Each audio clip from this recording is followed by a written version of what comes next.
my dear friend Marcel is sitting next to me. He's a battery industry veteran, many years at Tesla. He's also French Persian, which is a good thing about him. And then we have Kosuke Maezono, who is a principal corporate venturing from Idemitsu, who are also our sponsor today. And then we have Julian Bigi, who is a senior battery technology engineer and tech scout from BMW North America. And then we have Jessica North, who is a partner at Perkins Coie, also our sponsor for tonight. So with that, I'm going to ask everyone, Marcel, maybe we can start from you to say a couple things about yourself and what resonates the most with you. For sure, thank you. Hi everyone, my name is Marcel. I'm originally from Canada, been in America about 15 years. Most recently I spent just over a decade at Tesla, leading a cross-functional team of engineers. We developed features for our vehicle powertrain systems. I have a special place in my heart for batteries, but we also work on charging thermal systems and electric motors. Most recently, I've been working for an early stage venture fund called Quorum. We invest across many different sectors, but have a special attraction towards e-mobility and charging, but also mobility aids for the disabled and vegan cookie doughs in our portfolio, so wide-ranging, but a lot of exciting companies that I'm helping to support these days. Hello, my name is Kosuke Maezono. Idemitsu is a Japanese petroleum company. I've been in the energy industry for about 15 years. The last 5 years is about the corporate venturing. And actually, our activity is quite new, like within this 5 years. We've been talking with a lot of startups, venture capitals, and trying to find out a new technology and solutions that we could engage with and happy to talk about these kind of topics today. Thanks. So I'm Julian. I'm a chemist by training. Been at BMW for a few years now in our technology office down in Mountain View. My role is a battery tech scout, so I look for new innovations and try to understand the limits of those technologies. I focus on batteries. I have colleagues that also focus on batteries in the office, but we cover everything from LLMs in the vehicle to AR/VR goggles in the vehicle, ADAS systems, charging. So all kinds of topics. Hi everyone, I'll keep this brief because I introduced myself earlier today. Jessica North, Corporate Counsel here at Perkins Coie, work with emerging companies as well as investors in the space. Awesome, thanks everyone. We had a very smaller event last year during SF Club. We called Chat Pitch Demo. Some of you look familiar, I'm pretty sure you were there. And I made a huge mistake in asking people investors raise your hands so that people know who you are and know what you raised their hands. So I knew that there were 20 of them in the room. So I'm telling you, there's there you go, one awesome hero. So there's at least like 30, 40 of them in the room. Go find them and talk to them. I know there's also a lot of founders in here. Sorry, that's how it goes. So the topic is investable startups. I think Cam helped open the floor for the discussion with talking about all the scars that VCs have and the golden age, which is kind of like a bittersweet feeling, I feel like, with everything that's happening with AI and global warming and the war that's going on in Iran. So we need energy, we need clean energy, we need reliable energy, but how we are going to do that? So we have a very diverse panel of people in here. My first question is to you. Marcel, we're going to start from you. I'm always throwing you under the bus, I'm sorry. What makes this startup in the battery and energy storage industry investable? I love the question. I was thinking about this today. Obviously, my hot takes, far from comprehensive, fundamentally rooted in experience at Tesla. I think, for Quorum, we look for passionate and pragmatic founders, people that care deeply about the tech, the market they're serving, and fundamentally, they embrace first principles thinking. They reason to a low level, using whatever science discipline applies. They're comfortable saying when they don't know something, and they show evidence of questioning their own beliefs. So I think of this as intellectual humility, seeing how a founder or the founding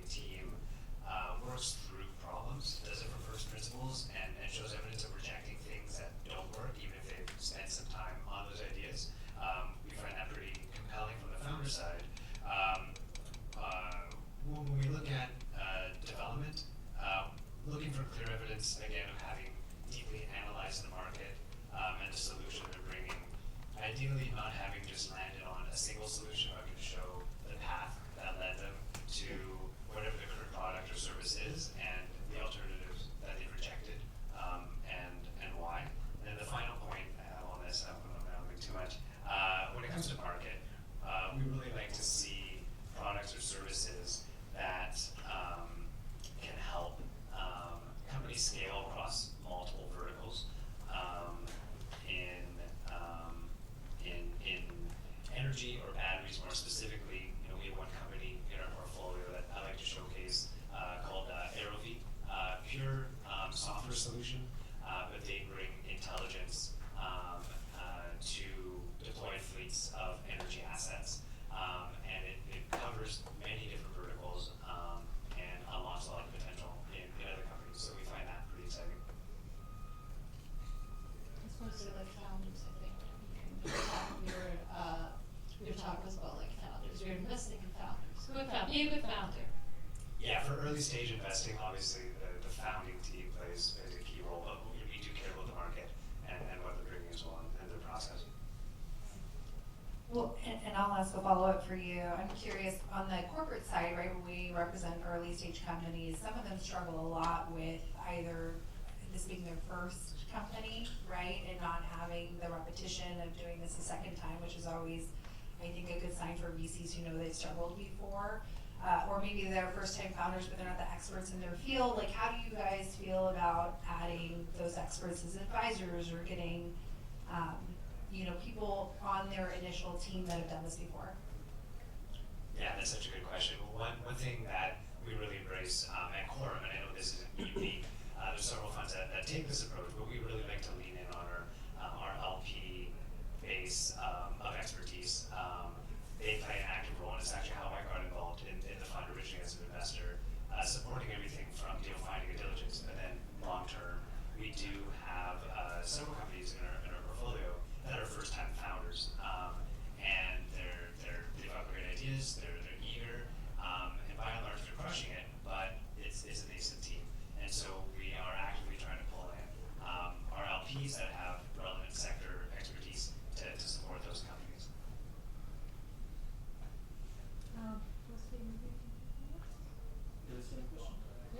Okay.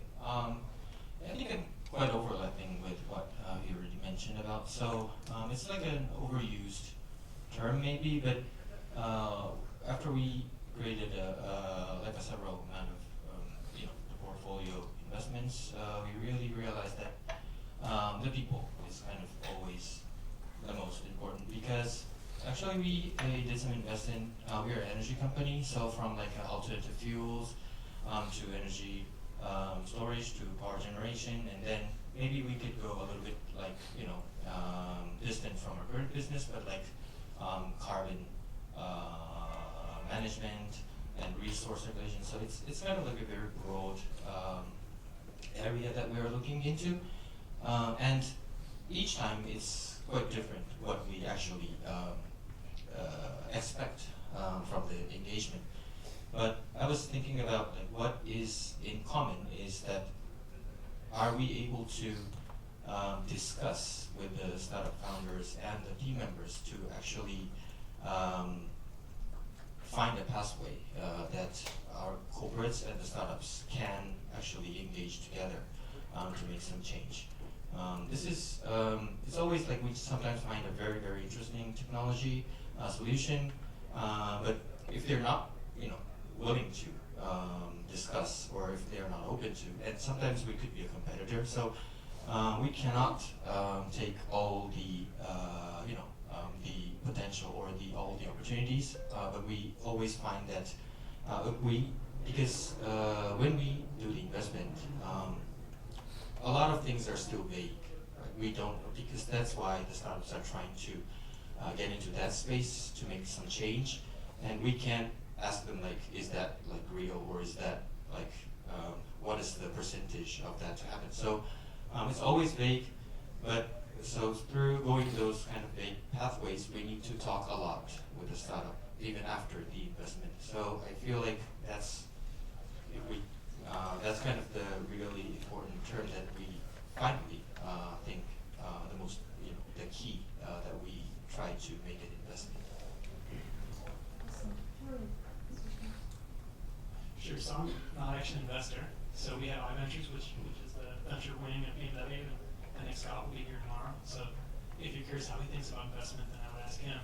So my responsibility is more identifying new technologies and evaluating those technologies. So from a technical perspective, and so for the technologies we look at in the battery space, it's what benefit do you add relatively to the incumbent. So in our vehicle today, our new electric vehicles, maybe a cell is 800 watt hours per liter, roughly. And if you're building a solid state technology, say, on the cell level, it'll be 1,000 watt hours per liter. Okay, well, where will our cylindrical cell be when that 1,000 watt hour per liter cell is available?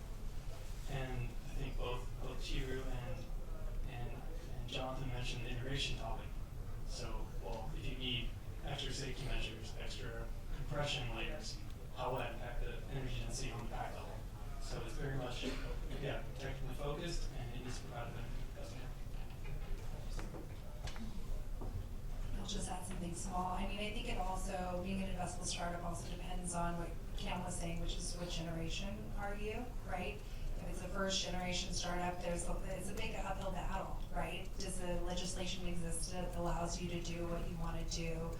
Has the market shown that it wants to invest or buy from you, right? I think those are big questions I'm sure that the investors think about when they're deciding whether to be your early stage money, right? The later stage, I think it's all about how fast you can move. If you're a third generation, the tech's laid out. It's like how fast can you move and how saturated is the market? Wonderful. Julian, I have a follow-up question for you. So how does the collaboration between you, like BMW and BMW iVenture, works? Like, is there any misalignments, friction, a company you really want to work with, and then iVenture is like, no, we're not going to invest in them? Like, how does that look like? So iVentures has a very different mandate than I or my colleagues have. So we're evaluating the technology, the technical aspect. Does it meet our requirements? Does that add value to the customer? iVentures is meant to have some strategic overlap with BMW Group, but their mandate is much more financially driven, which makes sense. So we are sort of, I would say, in constant exchange with them. They bring us companies that they think we might be interested in, and vice versa. If they're looking to invest in a company and we've evaluated the technology, we for sure give our technical perspective, and I think they take that into account, but ultimately they make a decision according to an algorithm that I don't understand. But I would say we're fairly well aligned. Things that we're interested in, they're interested in, kind of vice versa, but ultimately we just have different mandates. Does anyone have any idea what that algorithm look like? I'm curious. Does anyone have any idea what the algorithm look like? Okay. A question for next year. All right. So, Jessica, I feel like I would like to start from you. What are the biggest challenges that you're seeing startups are facing, and what makes them break? Like we've seen a lot of startups unfortunately go down, like we saw Northvolt, got bankrupt, Core Power, Roxy, like very big names and good startups. But from your perspective, what breaks startups? Money.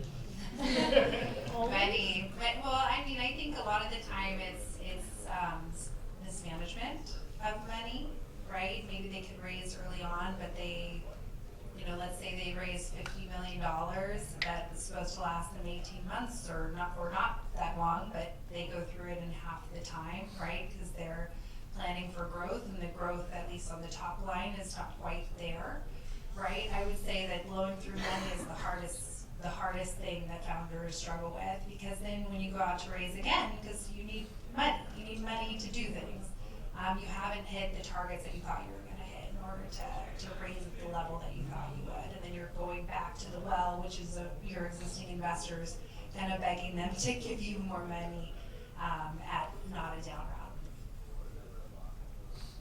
Anyone else would like to add?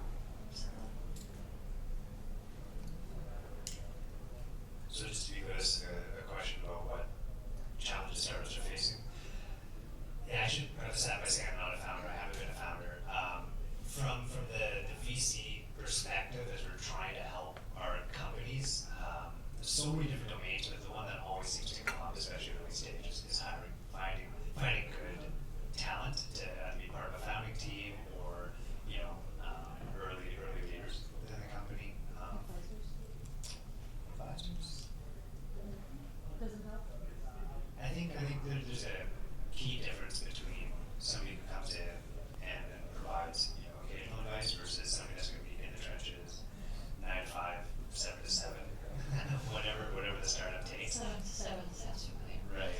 finding those people with the right skill set that are willing to bust their butt for something that's really uncertain. Recruiting, that's just a perennial challenge for startups. Interesting. You'd like to add something?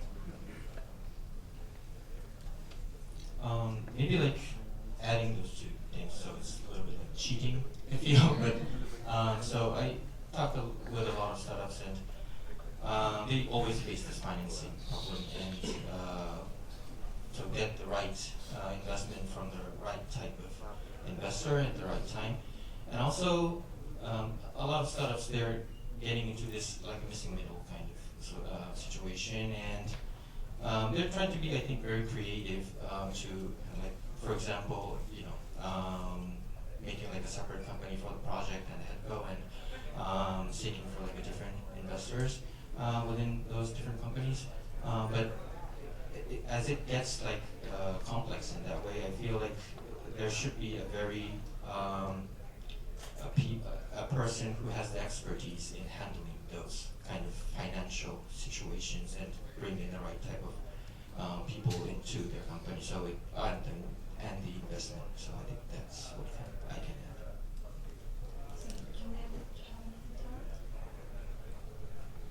Well, I mean, working in automotive, I can also relate to cost and issues around budgets. So the 3 years I've been at BMW, it has gotten a little darker kind of each year for us in the industry. I mean, declining market share in China, the tariff topic, investment in EV with maybe not the uptake that we were expecting. That being said, when we work with startups, you try to find win-wins, things that where maybe you don't have the budget you used to, and they maybe aren't raising the money they could have 4 or 5 years ago. You find win-wins that bring both companies forward together in a way that makes sense. And you try to think creatively about other ways of working, other opportunities, whether it's joining some kind of consortium, government funding, where there still is government funding, or California, so the CC is an option if you're a startup in the area. And I know some of the Bay Area startups have certainly taken advantage.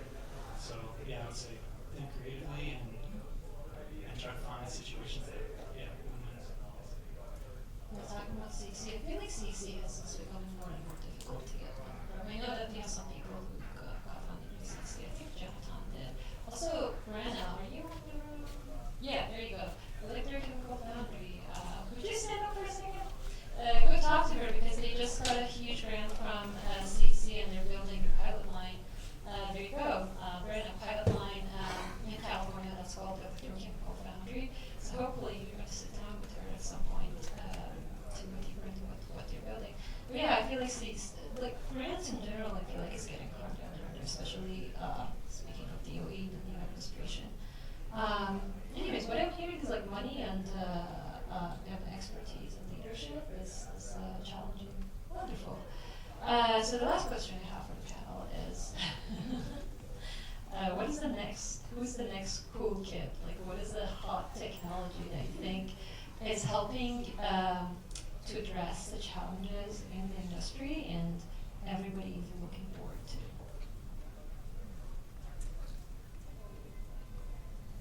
I've been going first so much.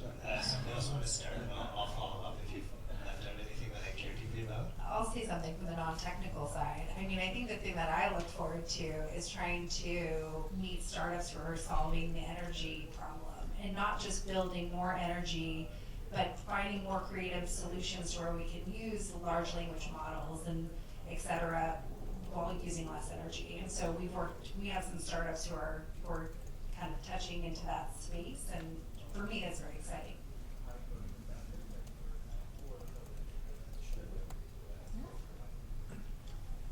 Okay, about the technology, right? The next coming. So I think today's like battery and storage, and we see there's a lot of energy generation coming in because of the demand and limited grid capacity, and so there should be a lot of storage thing happening. But what I feel pretty interesting is about using the metal as a kind of energy source. Today I found one startup here utilizing the zinc. metallite, and also there's a couple of other metals being utilized, and it's super interesting because you could actually transport power. So that's quite unique and interesting topic that I see. So, Julian, you must have a lot of ideas like this. Well, I mean, so this is, kind of the role is to identify new technologies and judge kind of our interest in those technologies. Certainly, we've been hearing about solid state for a long time, so okay, I think you shouldn't ignore that.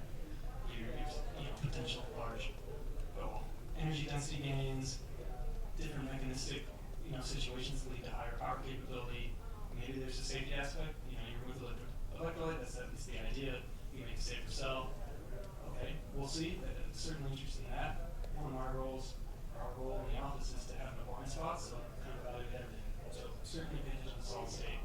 At the same time, we have a lot of cost pressure, so cost down approaches, like we just heard before show, super interesting, especially when you compare it to other silicon technologies. In addition to that, kind of what Jessica just mentioned, how will, and something I'm very interested in, is how will AI, machine learning, LLMs impact how we do materials development. If it takes us years and years to go from a material to a vehicle in the US, and it takes maybe other companies a couple of years or even less than a year, I mean, we can't survive that. So in our daily work, how can we use AI?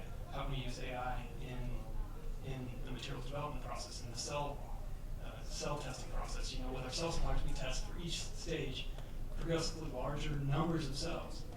And if we need to know that it gets to 1,000 cycles at 80, gets to 80% after 1,000 cycles, and we have to test 1,000 cycles, well, that takes a lot of time and a lot of money. Every company you go to, if you go to a conference, every company in the battery space will say, we can do some kind of predictive modeling. We need this many cycles. It will tell us where we'll be at 80%. Okay, that's super interesting. Can we do that? Or maybe we're doing that already. Where are the benefits there? So that's not a specific technology. It's just kind of an approach to materials development. And then, huge potential impact there. Yeah, I'll second AI materials discovery. Not my area of expertise, but whenever I hear about it, I get pretty fired up. This is my wish list. Things that I just really want to see. So don't take this as any sort of suggestion on how venture-backable it is.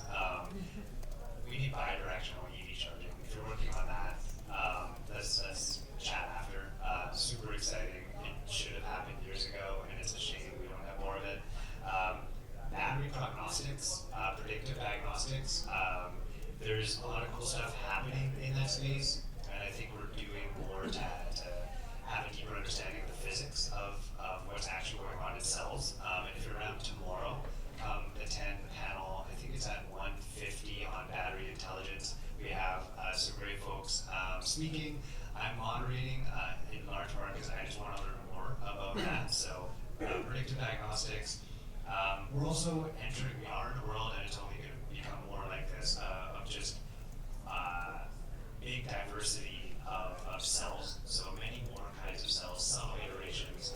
And I think the path of developing battery management systems to work well with different cells, that roadmap is arduous and long and bumpy. So if you're working on any technology or systems or processes that can make it really easy for the electronics in a battery to understand a new cell type very quickly without an 18-month development program, huge potential there.